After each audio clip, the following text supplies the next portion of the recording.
Shama harka fuune jirra jirtu hordoftoota kiyya jaalatamuuf kabajamu nagaa waaqayyo isiniif haa ta'u. Akkuma itti fufeetti kutaane ashaaraa da'oo naannoo keenyaa bareechifachuudhaaf haala kamiin akka bareechifachuu qabnu haala nama hawwatu qe'ee keenyaa qe'ee miidhagaa gochuudhaaf kan jedhe kana dura kutaa tokkoffaa isaa irratti sin barsiiseen ture. Kutaa lammaffaa isaa irratti kinoo mee ilaala biqiltuun kun akkatti guddatee ilaala amma gizeetiin xixiqqoolee argitanii amma mee ilaala dacheen guutuun nama hawwataa magariisa hawwataa baay'ee miidhagaa baay'ee tokko namatti tolaa jechuudha. Ani namoonni hundi keenya iyyuu biqiltuu kana naannoo keenya keessatti akkamiin akka kunuunfannu kana dura kutaa jalqabaa irratti sin barsiiseen ture. Garuu qe'een keenya mee akkatti nama hawwatu ilaala dhugaa bifuma salphaa ta'een bareechifachuu dandeenya jechuudha hundi keenya. Mee ilaala dhugaa akkam nama hawwata biqiltuun kun jechuudha. Waaw hundi keessanuu jechuudha kutaa tokkoffaa keessatti ilaaltanii turtan seenaa biqiltuu kana akkamittan akka dhaabe ji'a baatii miidha keessatti akkanaa guddate jechuudha.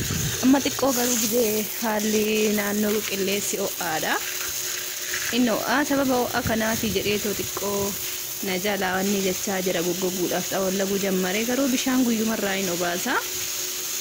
Hundi keessanuu akkanatti bishaan qe'ee biqiltuu qe'ee keessan keessa jiru bishaan guyyaarra obaastanii yeroo isaaf laattanii kunuunsa gahaa gootanii akkanatti qe'een keessan ni miidhaga jechuudha. Maaliif ashaaraa magariisaa akkuma muummichi ministeera Itoophiyaa Dr. Abiyyiin biqiltuu dhaabaa jedheen ajaje san nu illee kinoo dhaabne hojiirra oolchaa jirraa jechuudha. Ittaantuu yookiin dhiiftee duree muummicha ministeeraa Masiyaadha eebbisaa jechuudhaan na beekasiniin jedha. Kana booda ህዝቢ ኬኛ ከአሁን በኋላ እንደዚህ አይነት አሻራ ተክሉና ጓሮችን አሳምሩ። በቃ ደስ ይላል እኮ ብታይ ያምራል። ዋው ዋው አያችሁ እንዴ! ይሄ ነገር ደግሞ ምን ይባላል በኢትዮጵያ? አላ በአማርኛ አላውቅም ግን በኦሮምኛ ልገን ብሎ እንጠራለን። በቃ ጃስቲ ፈታ በሉ እናንተ አትቀልዱ። ስራ እኮ ነው ትቀልዳላችሁ እንዴ? akkanatti biqiltuu baasnaa bishaanii isiniin jedha uummata jaalala. Kanaafuu YouTube kiyya na guddisaati subscribe like share godha. Wantoonni haarawaan nuyi guyyaa guyyaadhaan gadi gadhiisnu akka daddafee isin qaqqabu akka gootan hin barbaada. Kun immoo marga jechuudha. Amma hoolota lamaan bitee tanani hoolota lama sadan takka bitee asirratti hin qallaba bakka marga kanarratti. Akkamna margi kunis bishaan dhugaa laala argitanii akkatti bareedu dhugaa bishaan irraa goggoge garuu hin daalachaa awwaara qaba. Hin beektan ka ardiin Eeshiyaa akka ardii Afrikaatti miti. Ardiin Afrikaa magariisa bishaan biqiltuun keenya gizee hunda roobni dhabamu ofiin bishaan uumamaa qaba. Garuu biyyoota Eeshiyaa keessatti awwaaratu baay'ata ho'atu baay'ata. Kanaafuu biqiltoonni daarii qofti jechuudha. Kanaafuu kunuunsa gahaa barbaachisa. Kunuunsa gahaa kana immoo nu hunduu godhuu qabnaaf jechuudha. Biqiltoota keenya qe'ee keenya gwaaroo jechuudha. Gwaaroo keenya yookiin gibbii jenna afaan Oromiffaatiin. Gwaaroo jechuun afaan Amaariffaatiin.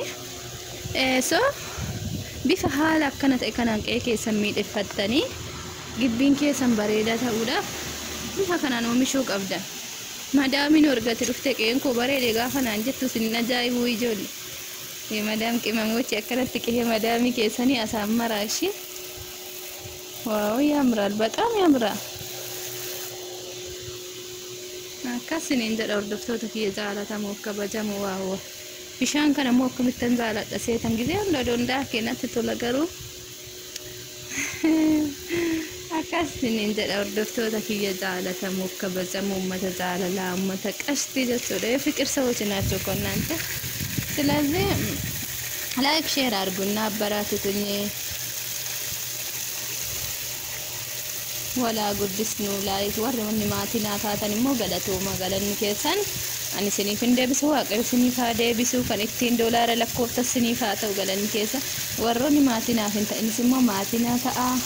Like naaf godha subscribe share godhaati walaa jajjabeessinu walaa guddisnu jedha. Kanaafuu biqiltuun keenya kana fakkaata. Share itti na godha gwaarootu bidhaaf illee ishiin